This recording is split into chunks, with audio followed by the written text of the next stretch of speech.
요한이 태어나는 그런 과정을 쭉 설명하고 있는데, 엘리사벳이 나이가 많았는데 아이를 가졌는데 그 이름이 이제 나중에 요한, 세례 요한이 됩니다. 아들을 낳아서 그 율법에 따라 8일 만에 할례를 행하고 이름을 지으려고 할 때 이웃과 친족들은 관례대로, 우리로 치면 학렬이라는 것이 있는 것이죠. 관례대로 그의 아버지의 이름을 따라 지으려고 했지만 어머니는 요한이라고 고집합니다. 왜 그렇습니까? 전에 그렇게 통보를 받았기 때문에. 사가랴도 역시 말을 못하니까 서판, 우리로 치면은 골든벨 울리는 것처럼 하는 임시 노트 뭐 이런 것을 가지고 요한이라고 쓰자, 확인하자. 그때야 비로소 입이 열립니다. 이게 이제 불신이 사라지고 믿음으로 고백했다는 증거이기 때문에 그렇습니다. 그리고 그가 이제 너무 기쁘고 감사하고 자신이 성전에서 천사 가브리엘 천사를 통해서 이야기했던 모든 것들이 사실이구나. 그리고 하나님께서 그 메시아의 길을 예비하기 위해 자신의 가정에 요한을 태어나게 했구나라는 것을 알고 너무 기뻐서 성령 충만해서 이제 예언을 하는 것이죠.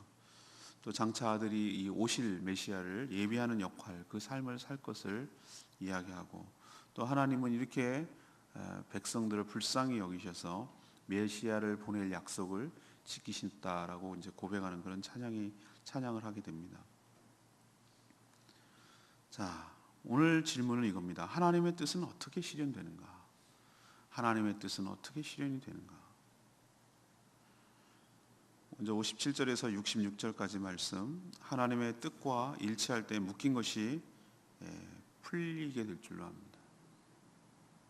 엘리사벳이 해산할 때가 되어 아들을 낳았는데 이웃과 친족은 축하하면서 8일 후 이제 할례를 받는 날이 됐는데 관례대로 이들의 이름을 아버지의 이름으로 정하려고 했습니다.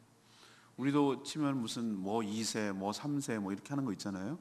그렇게 하는 것처럼 그 쭉 가문의 흐름 따라 하려고 한 것이죠. 근데 엘리사벳 엄마는 반대해서 요한이라고 짓겠다고 고집을 합니다. 그렇지만 이제 아버지가 이 이름을 짓는 거에 최종 권한이 있거든요. 그래서 아버지 사가랴가 이제 최종 결정을 해야 하는데 그는 아직 입을 열지 못합니다. 왜 그러냐면은 천사가 전해준 말에 못 믿었거든요. 그래서 이 모든 일이 이루어지기 전까지는 말을 하지 못할 것이라고 해서 지금도 말을 못하고 있는 것이죠. 사가랴가 이제 서판이라는 거, 옛날에는 그 우리로 치면 노트, 책, 종이 이런 게 없어서 너무나 귀한 때입니다. 양피지에다가 쓸 정도로 쓰는 것이 귀했기 때문에 임시로 쓸 수 있는 그런 흙판 같은 것이 있을 거로 보입니다. 거기다가 말을 못하니까 서판에다가 어머니 엘리사벳과 같이 요한이라고 이렇게 짓는 것 쓰자. 이제 그걸 아들로 이름을 짓겠다는 것이요. 주변이 놀랐습니다. 왜? 너무 관례에서 벗어났기 때문에. 우리도 저희 가정도 선택의 여지가 없는 거야. 아버님은 우자 돌림이고, 저는 상자 돌림이고, 번갈아 가면 지그재그 이렇게. 우리 아이들은 희자 돌림이에요. 그래서 창이 귀해요. 만약에 제가 손자가 되면 우리 창이가 아들을 낳으면은 그 앞자에다가 뒷자, 앞자, 뒷자, 앞자 이게 가거든요. 다 정해져 있어요. 있을 제자를 써야 돼요. 저희들은. 그래서 재현이, 이렇게 써야 돼요. 이게 다 정해져 있거든요. 그래서 저 사람은 경주시구나. 무슨 이렇게 확률이 나올 수 있어요. 근데 이제 요즘 그렇게 잘 안 하죠. 자기 그냥 이름 아주 이름 한글 이름 쓰잖아요. 예쁘게 하려고. 근데 그 관례에서 벗어나니까 그정 전통적이고 그런 관습이 아주 굉장히 지배를 받던 시대에 벗어나는 이름을 하니까 요한이라고 하니까 사람들이 다 놀란 거예요. 왜 어쩐 일이지? 라고 했는데 저는 여기서 놀라운 일이 벌어져요. 아버지가 내적으로 그 얼마나 자신의 불신 때문에 말도 못하고 그러고 지내고 있었어요. 근데 자신의 그 아들 이름을 요한이라고 쓰자 그때서야 입이 열리고 혀가 풀려서 말을 하기 시작하고 하나님을 찬양하는 거예요. 이 소문이 주변에 널리 퍼졌어요. 우리도 뭔가 묶일 때가 있어요. 그리고 뭔가 막힐 때가 있어요. 근데 대부분 그것은 묶이고 막힐 때는 어떨 때가 그런가 하면 우리의 불신 때문에 그래요. 우리의 고집대로 하려는 것, 우리가 믿지 못하는 것 때문에. 그래서 묶이고 막히고. 그렇지만 우리가 믿음으로 자신의 뜻을 꺾고 하나님의 뜻에 자신의 뜻을 맞추고 온전히 순종하고 또 하나님의 때를 기다릴 때 모든 것이 열리고 풀리게 되는 역사가 일어나게 될 줄로 믿습니다. 이게 놀라운 일이에요. 이걸 보여주는 거예요, 사가랴는. 두 번째 얘기는 67절에서 75절까지 말씀인데, 하나님의 뜻은 무엇인가? 하나님의 뜻을 어떻게 실현하는가가 오늘 질문인데, 하나님의 뜻은 예수 그리스도를 보내서 구원하려는 것, 이것이 하나님의 뜻입니다. 입이 열린 사가랴는 성령의 충만함을 받아 자신의 아들 요한이 예비할 메시아에 대해서 이제 예언하기 시작합니다.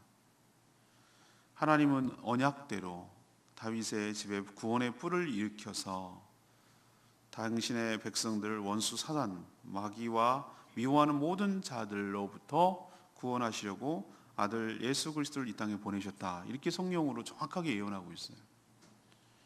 이 언약은 아브라함 때부터 계속 내려온 것인데 이제 때가 되어 백성들을 저 원수의 손에서 건지시기 위해서 아들을 이제 드디어 보내시는 것이다. 그걸 또 예비하기 위해 자신의 아들을 보내는 것이고, 그렇게 함으로써 어떻게 왜 구원을 하려는 것인가? 하나님 앞에서 성결함, 거룩함으로 살게 하려고, 또 하나 의로 두려움이 없이 살게 하려고. 이것이 우리의 구원하는 목적이죠. 하나님 앞에서 옛날에는 죄를 선택의 여지가 없이 죄만 짓고 살던 존재였는데 구원받은 이후에는 어떻게 되죠? 하나님 앞에서 죄를 짓지 않을 선택권을 우리에게 주셨어요. 자유의지를, 훼손된 자유의지를 우리에게 다시 회복시켜 주셨어요. 그래서 성결하게 살 수 있도록 하고, 그리고 죄는 항상 두려움을 갖고 오거든요. 죄를 지으면 죄책감과 동시에 형벌에 대한 두려움으로 살게 돼요. 그래서 아담과 하와가 선악과를 따먹은 뒤에 숨었어요. 왜? 죄를 지으면 그런 현상이 나타나는 거예요. 늘 하나님을 무서워하고 하나님을 직면하고 화면을 만나는 것이 굉장히, 만나고는 간절히 싶어요, 사람이. 하나님의 사랑이 너무 그리우니까. 근데 만나질 못해. 왜? 지은 죄가 있으니까. 우리도 그래요. 부모님께 잘못하면은 부모님을 보고 싶고 만나고 싶고 사랑을 받고 싶은데 지은 죄 때문에 다가서지 못하는 거예요. 하나님이 그랬어요, 우리가. 그런데 예수 그리스도를 통해서 그런 두려움을 깨워주신 거예요. 그 두려움을 사라지게 해주신 거예요. 그 모든 죄값을 치워주심으로, 치러주심으로, 장애물을 걷어주심으로 하나님께 나아갈 수 있는 길을 열어주신 줄로 믿습니다. 하나님은 이렇게 언약을 기억하시고 그대로 지키는 신실한 분이에요. 믿을 수 있는 분이에요. 그렇기 때문에 하나님의 모든 말씀, 그 성경은 그대로 되리라고 믿을 수가 있어요. 사가랴가 오늘 그렇게 고백하고 있어요. 지금도 똑같아요.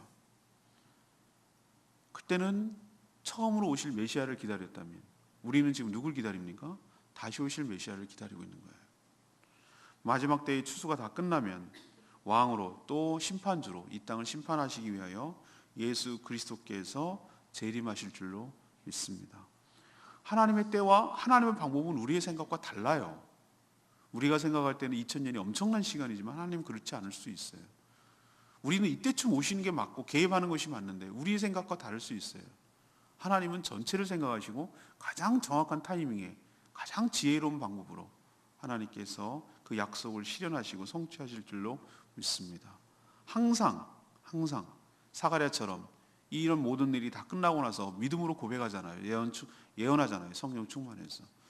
주님, 우리를 돌보시고 우리를 불쌍히 여기셔서 약속대로 아들 예수 그리스도를 이 땅에 보내셔서 우리를 구원하여 주심으로 거룩하고 정결하게 두려움 없이 살도록 은혜 베풀어 주신 하나님을 찬양합니다. 내 눈으로 보게 하시니 감사합니다 라고 고백을 했듯이 우리도 주님이 다시 오시는 그날 하나님 우리를 돌보시고 이 영혼은 구원받았지만 육신마저 구원을 하시기 위하여 구원받은 영혼에 걸맞는 육신을 주시기 위하여 부활의 몸을 주시기 위하여 이 땅에 다시 오시고 여전히 악과 선이 공존하고 있는 사단이 여전히 최후의 발악을 하고 있는 이 모든 것들을 다 정리하시고 지옥에다가 다 빠뜨리시고 모든 것이 하나님의 나라가 완성될 수 있도록 다시 오신 것을 보게 하시니 감사합니다. 우리도 이런 고백을 하게 될 줄로 믿습니다. 죄를 지을래야 이제 지을 수 없는 몸, 늙지도 죽지도 않는, 병들지도 않는 건강한 몸, 영원히 아름다운 몸, 영광스러운 몸, 그 몸으로 우리를 바꿔주시려고 신실하신 그 하나님께서 다시 오실 줄로 믿습니다. 세 번째는 76절에서 80절까지 말씀이에요. 하나님의 뜻은 어떻게 실현되는가? 맨 마지막은 하나님의 뜻을 이루기 위해서 자신을 드려야 한다는 거예요. 이것은 내일 설교도 연관되고 또 마리아에 대해서도 제가 말씀드렸죠. 사가랴는 이제 처음엔 앞에 부분은 어떤 예언을 했죠? 하나님께서 보내실 메시아에 대해서 예언을 했다면, 마지막 부분은 자신의 아들 요한에 대해서 이제 얘기를 하기 시작해요. 예언하기 시작해요. 요한은 하나님의 이제 마지막 선지자로서 이제 살게 될 것입니다. 예수님 딱 6개월 전에 태어났죠, 그죠? 마리아에게 통보한 것이 엘리사벳이 나이가 많지만 이미 아기를 가진 지 6개월이 됐다라는 것을 추정을 볼 때, 6개월 먼저 태어났구나라는 것을 알 수가 있어요. 그리고 마리아와 엘리사벳은 친척관이에요. 친척지간이에요. 그러니까 엄마끼리 친척인 걸로 봐서, 그죠? 뭔가 세례 요한과 예수님은 뭐죠? 거기도 뭔가 친척 관계라는 것을 알 수가 있어요. 그러면 세례 요한이 태어날서 뭐 하냐? 장차 태어날 메시아 예수 그리스도의 그 길을 앞서가는 거예요. 딱 한 발 앞서가는 겁니다. 그 길을 준비하는 것이 그 일생의 그 세례 요한의 사명이에요. 백성들을 향해서 회개를 촉구함으로써 예수 그리스도를 만나서 구원을 받게 하려는 것이 그의 뭐죠? 임무예요, 임무. 오늘 사가랴가 이렇게 했어요. 여전히 어둠과 죽음의 그늘에 앉아 있는 자들에게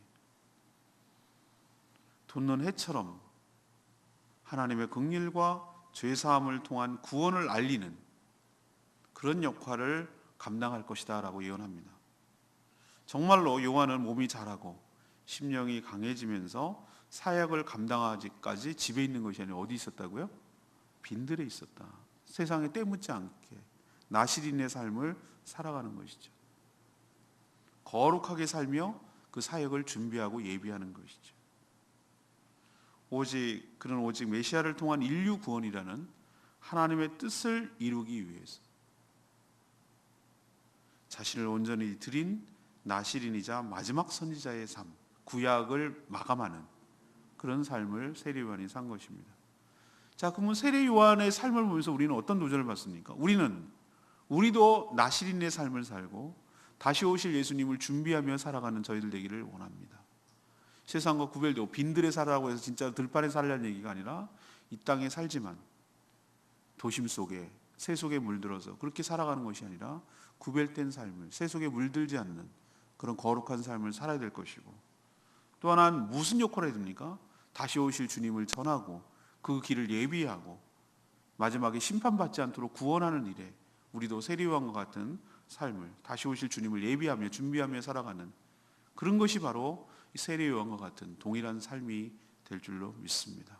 이렇게 자신을 드리는 이 헌신을 통해서 하나님의 역사는 이루어지고 주님은 다시 오게 될 줄로 압니다.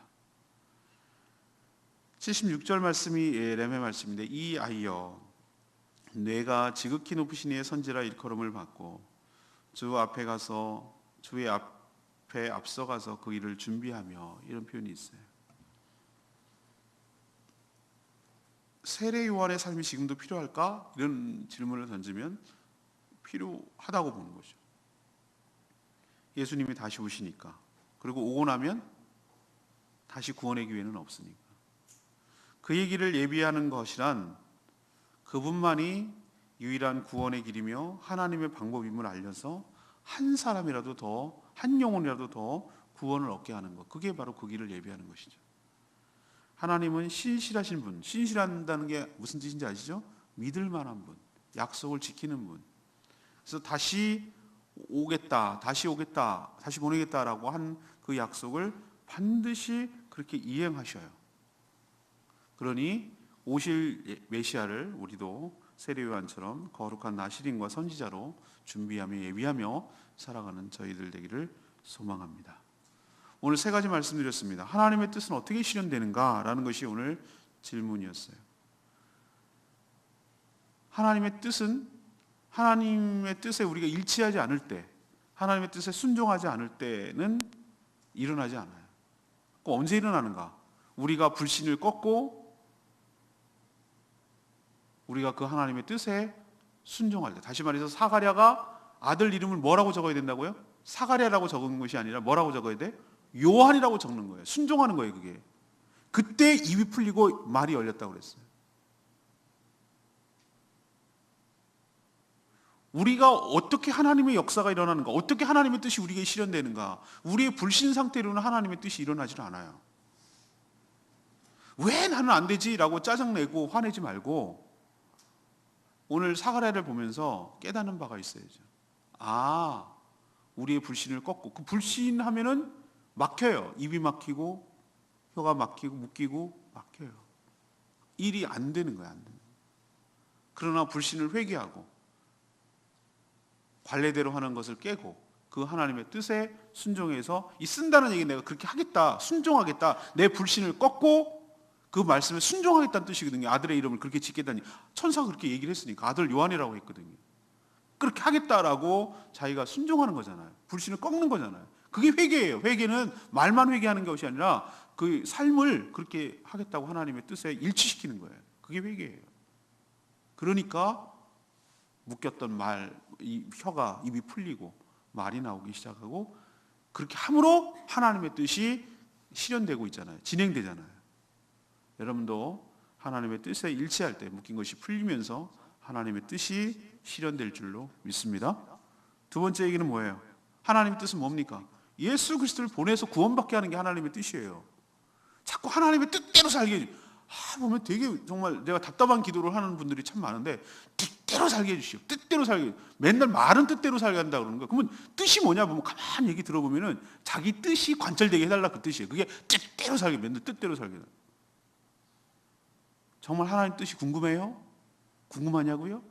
여기 있잖아요. 하나님 뜻이 뭡니까?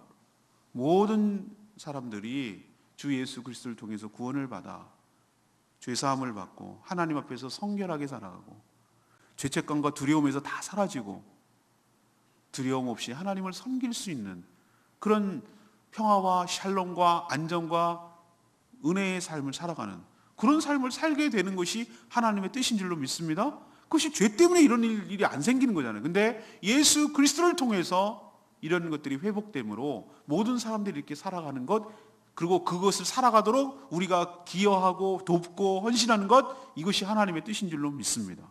그럼 하나님의 뜻대로 살겠다? 예, 이 뜻에 부합하도록 살면 되는 것이. 세 번째는 뭡니까? 하나님의 뜻을 이루기 위해 어떤 사람이 필요하냐고요? 세례요한과 같이 헌신된 사람이 필요해요. 누군가 자신을 드려야 돼요. 하나님의 역사는 초자연적으로 일어나는 것이 아니라 우리를 인격적으로 대하시고 설득하시고 우리의 언어라고 우리의 부족한 말을 통해서, 그래서 한 사람 한 사람 그 길을 얘기하는 거예요. 우리의 전파를 통해서, 우리의 사랑을 통해서 그 주변에 한 사람 한 사람 전도해서 그 영혼을 구원하는 방식을 취하는 거예요, 하나님은. 그럴 때 우리가 가야 되는 거예요. 우리가 전달해야 되는 거예요. 다른 방법이 없어요. 세례요한의 삶을 살아가는 헌신자가 필요하단 말이에요. 하나님께서는 우리의 불충함과 우리의 연약함에도 불구하고 우리를 사용하시잖아요. 저 어젯밤에 집사람하고 얘기하면서 이거 내년에 또 해야 되겠네. 이렇게 좋아하는 걸. 여러분은 전달하는 거 너무 좋으시죠? 근데 목회자인 저는 여러분이 즐거워하는 게 난 너무 좋은 거예요. 여러분이 너무 행복해하는 거예요. 기대 이상이에요. 생각 이상으로 너무너무 행복하고 좋아하고 그 모습 보고 제가 너무 마음이 좋은 거예요. 저는 성도들이 기뻐하고 성도들이 행복해하고 성도들이 즐거워하는 것이 저의 기쁨이에요. 돈을 이렇게 써야 돼. 이런 생각이 또 들고, 그래, 성탄의 기쁨을 이렇게 전달하는 메신저가 이렇게 기쁘다면 복음도 분명히 기쁠 것이다. 복음이 이런 거다. 복음이 이런 거다.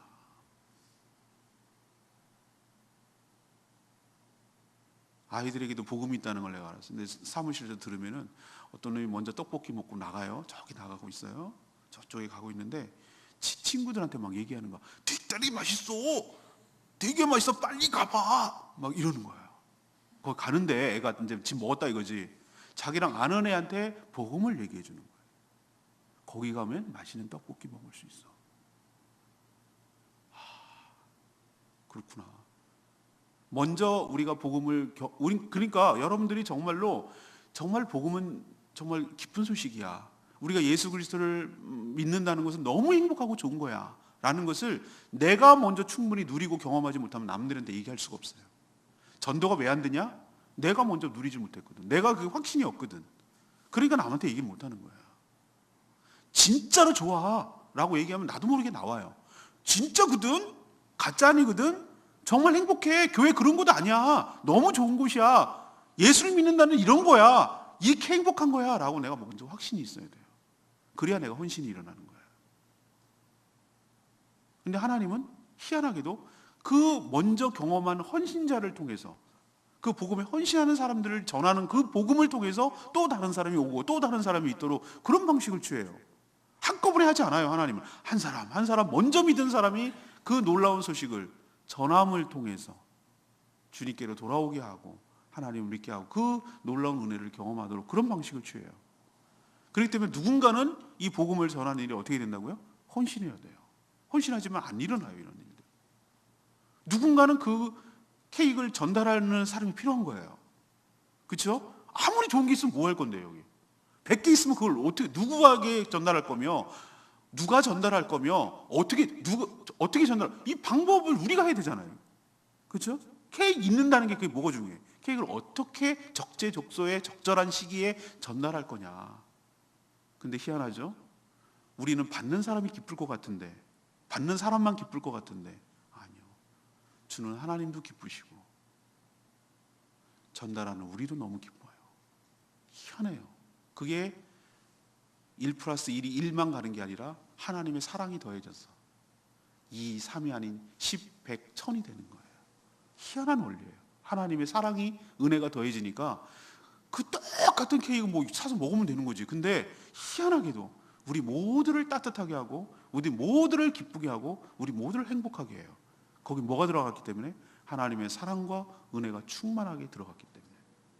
이런 역할을 우리가 해야 되고 교회가 해야 될 줄로 믿습니다. 이 메신저 역할 세례원처럼 잘 감당하는 복된 성탄 되길 바라고 이렇게 살아가는 사명자의 삶이 되기를 간절히 축복합니다. 오늘 말씀 붙들고 기도하기 전에 우리 342장 찬양지 부르고 기도하겠습니다.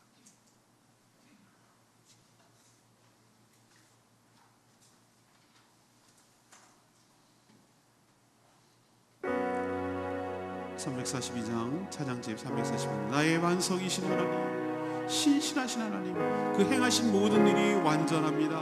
그 행하신 모든 일을 찬양합니다. 좋으신 하나님, 신실하신 하나님, 나의 하나님. 우리도 믿음으로 고백하는 시간 되기를 원합니다.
자유롭게 되고 해방되는 그 기쁨을 우리만 누리는 것이 아니라 다른 사람도 함께 누릴 수 있도록 복음의 메신저로 주의 길을 예비하는 자로 살아가는 저희들 되게 해달라고 다 같이 주여 외치며 하나님께 기도합니다. 주여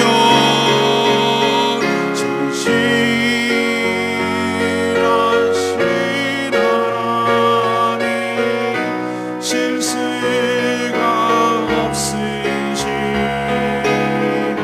좋으신 나의 주 진실하신 하나님 실수가 없으신 좋으신 나의 주.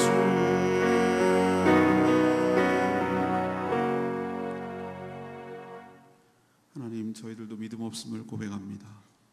저희들의 두려움과 연약함이 다 사라지고 하나님의 뜻에 온전히 굴복함으로 우리 삶에도 막히고 묶였던 모든 것들이 온전히 열리고 풀어지게 하여 주시옵소서. 어둠과 죽음의 그늘에서 신음하는 불쌍한 영혼들에게 하나님의 유일한 구원의 방법인 예수 그리스도를 소개하고 다시 오실 그분을 만나게 하여 주시옵소서.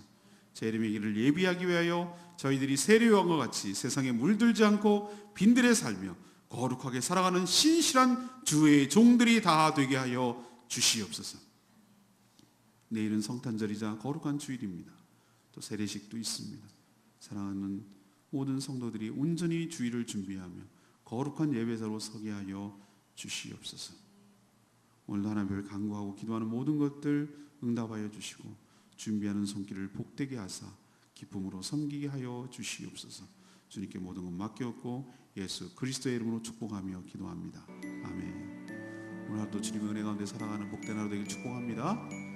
주일 준비 잘 하시기 바랍니다. 기도하겠습니다.